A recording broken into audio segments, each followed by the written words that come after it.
नमस्कार, मालवणी लाईफस्टाईल मध्ये तुमचे खूप खूप स्वागत आहे। आज आपण बनवणार आहोत खमंग खुसखुशीत अशा भाजणीच्या चकल्या। त्यासाठी मी इथे 3 वाट्या चकली भाजणीचं पीठ घेतलेले आहे। चकली भाजणी कशी करायची याचा व्हिडिओ आपण यापूर्वी केलेला आहे, त्याची लिंक मी डिस्क्रिप्शन बॉक्स मध्ये दिलेली आहे।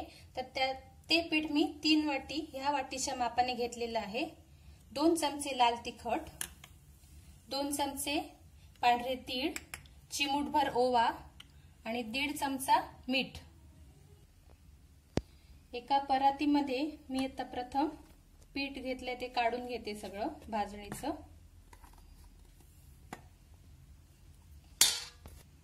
लाल तिखट घालून घेऊया आपण, मीठ, पांढरे तीळ, ओवा घेतलाय मी इथे। ओवा जो आहे तो हातावर थोडासा मळून घ्यायचा आहे। हे पीठ आणि त्यामध्ये घातलेले सगळे जे जिन्नस आहेत ते पहिल्यांदा मी हाताने मिक्स करून घेते।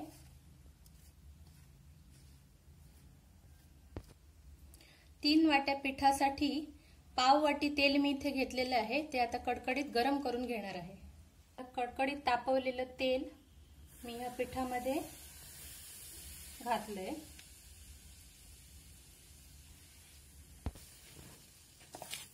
आता हे सगळं तेल जे आपण घातलेलं आहे ते व्यवस्थित मिक्स करून घ्यायचंय।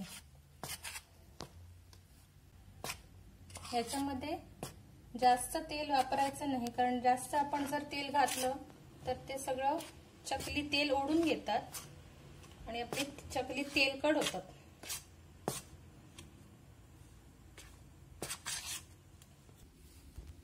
जर मी त्यात तेल घातलेलं आहे ते व्यवस्थित पिठाला आधी लावून घेणार आहे, सोडून।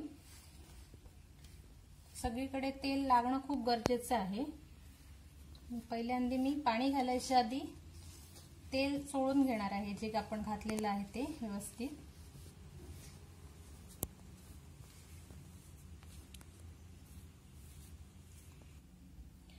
पिठामध्ये मी आता थोडं थोडं पाणी घालून घेणार आहे। पाणी एकदम जास्त पण ऍड करायचं नाहीये, थोडं थोडं अंदाजाने आपण पाणी घालून घ्यायचं। इथे मी साधं नॉर्मल पाणी वापरते, कारण आपली भाजणी असल्यामुळे आपण काय गरम पाणी वगैरे इथे घालणार नाहीये, थंड पाणीच वापरायचंय।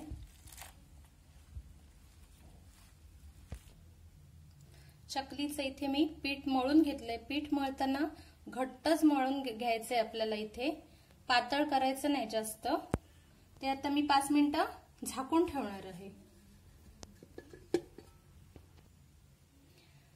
5 मिनिटांनंतर आता मी एक लांबट गोळी करून घेतलेली आहे पिठाची, ती मी आता या चकलीच्या साच्यामध्ये घालून चकली गाळून घेणार आहे।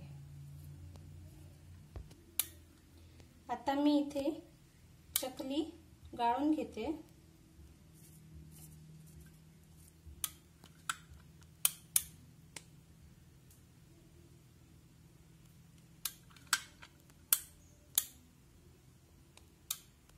चकली गाळताना जवळजवळच गाळायची आहे। तुम्ही बघू शकता इथे आपली चकली कुठेही ब्रेक होत नाहीये, तुटत नाहीयेत मध्ये। चकलीचं जे पीठ आहे ते मळून घेताना अगदी व्यवस्थित मळून घेतलं पाहिजे। जर आपली चकली तुटत असतील गाळताना तर पुन्हा एकदा पीठ व्यवस्थित मऊ मळून घ्यायचं, पण पातळ करायचं नाही जास्त।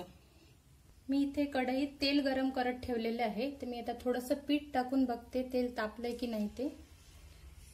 पीठ आपलं लगेच वरती आलं म्हटल्यानंतर तेल तापलेलं आहे चांगलं।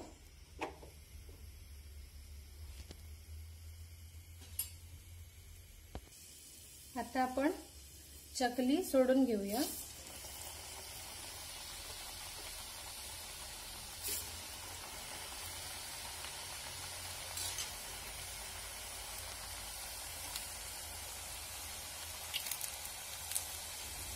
गॅस जो आहे तो आपण मीडियम आचेवर ठेवलेला आहे, एकदम फार मोठाही नाही आणि अगदी बारीक पण नाही।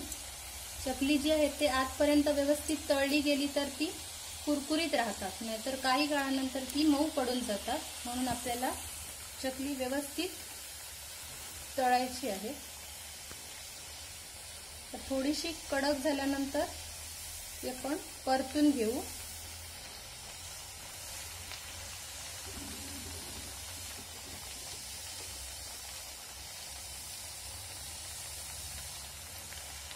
चकली तळणंच फार महत्त्वाचं आहे इथे।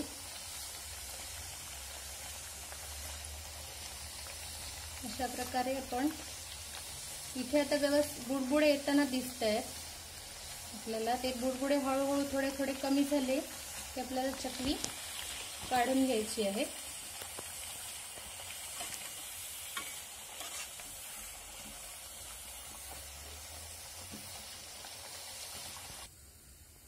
तर मी चकली काढून घेते। आपण अजून 2 चकली तळून घेऊया।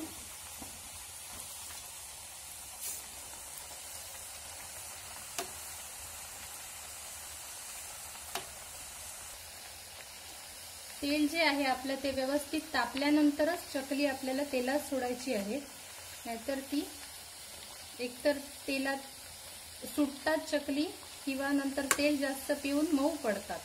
त्यामुळे तेल चांगलं कडकडीत तापल्यानंतरच चकली सोडून गॅस मीडियम ठेवून आपल्याला ती तळून काढायची आहे। आता आपण ही चकली परतून घेतली आहे, तर दुसऱ्या बाजूने पण आपण तळून घेऊ। अशा प्रकारे मी इथे चकली तळून घेतलेली आहे। आता मी उरलेली पण चकली तळून घेते। इथे माझ्या सर्व चकल्या तळून झालेल्या आहेत। तुम्ही बघू शकता आपण घातलेले तीळ किती इथे छान दिसत आहेत चकल्यांमध्ये।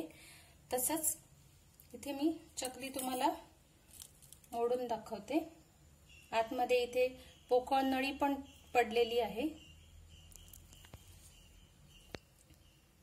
तसंच तुम्ही इथे आवाज पण चकलीचा ऐकू शकता। आपल्या चकल्या अजिबात मऊ पडलेले नाहीयेत, खमंग आणि खुसखुशीत अशा झालेल्या आहेत चकल्या। ह्या चकल्या थंड झाल्यानंतर हवाबंद डब्यामध्ये भरून ठेवायच्या। या चकल्या तुम्ही दिवाळीला नक्की ट्राय करा आणि मला कमेंटमध्ये कळवा। आजचा माझा चकलीचा व्हिडिओ तुम्हाला आवडला असेल तर लाईक करा, शेअर करा आणि अशाच नवनवीन व्हिडिओंसाठी माझ्या चॅनेलला सबस्क्राईब करा।